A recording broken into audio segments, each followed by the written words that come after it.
dans le boudoir végétal. Vous pouvez nous expliquer ce que c'est que le boudoir végétal, comment ça a démarré cette histoire? Donc le boudoir végétal est une initiative d'Yves Rocher-Lagassilly pour proposer des trucs et astuces aux femmes pour qu'elles se sentent bien et qu'elles se sentent belles. Et au-delà des traditionnels ateliers maquillage et modelage que chez Yves Rocher on sait bien faire, on s'est accompagné de spécialistes qui nous proposent plein d'autres astuces. Et en l'occurrence les Marie-Roses, sans qui le boudoir végétal n'aurait jamais vécu sa première édition à Lagacy au mois de mai. Marie, c'est quoi les Marie-Roses? Alors les Marie-Roses, c'est une association qui s'occupe de la reconstruction physique et psychologique après un cancer du sein. Et donc concrètement, ça passe par des thérapies alternatives, de la sophro, de l'art-thérapie, des ateliers, des conférences sur l'après-maladie et du tatouage thérapeutique qui est géré par Marie. Vas-y Marie, je t'en prie. Oui, du tatouage thérapeutique du téton en l'occurrence, qui a malheureusement disparu suite à la mastectomie et la reconstruction par la suite. Donc l'idée c'est de prodiguer un tatouage réaliste qui ressemble au téton qui a disparu effectivement. Vous parliez aussi d'une perruque tout à l'heure. Oui, on a eu la chance et le privilège d'avoir des modèles des Frangines.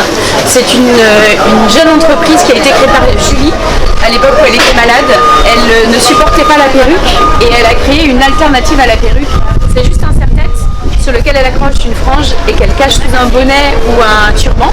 Donc pendant la maladie, elle était blonde, elle était rousse, elle était frisée ou raide, mais elle était jolie.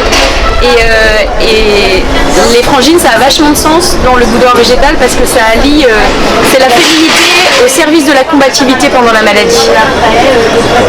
Le cancer du sein touche des femmes de plus en plus jeunes et il se soigne aussi de mieux en mieux. Et donc on a des femmes aujourd'hui qui ont une vie après le cancer, qui ont envie d'être féminines pendant, mais aussi après de retrouver une vie de femme. Et donc ça passe par le bien-être, par prendre soin de soi, par faire des tatouages, par cacher ses cicatrices physiques ou psychologiques.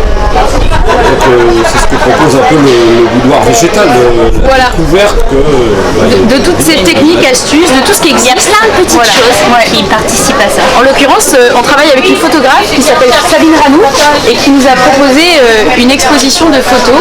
C'est un formidable outil de reprise de confiance en soi et c'est souvent un nouveau départ. Il y a le avant et le après, un peu comme le tatouage. Et c'est une des premières fois où La première édition a eu lieu en mai à Lagacy et le boudoir végétal est parti en tournée tout le mois d'octobre. Donc on a fait Caisse-en-Mer le premier week-end. On était présent avec des ateliers maquillage et modelage à Vannes. On a fait Redon la semaine dernière et on termine avec Malétroit. Merci. Merci.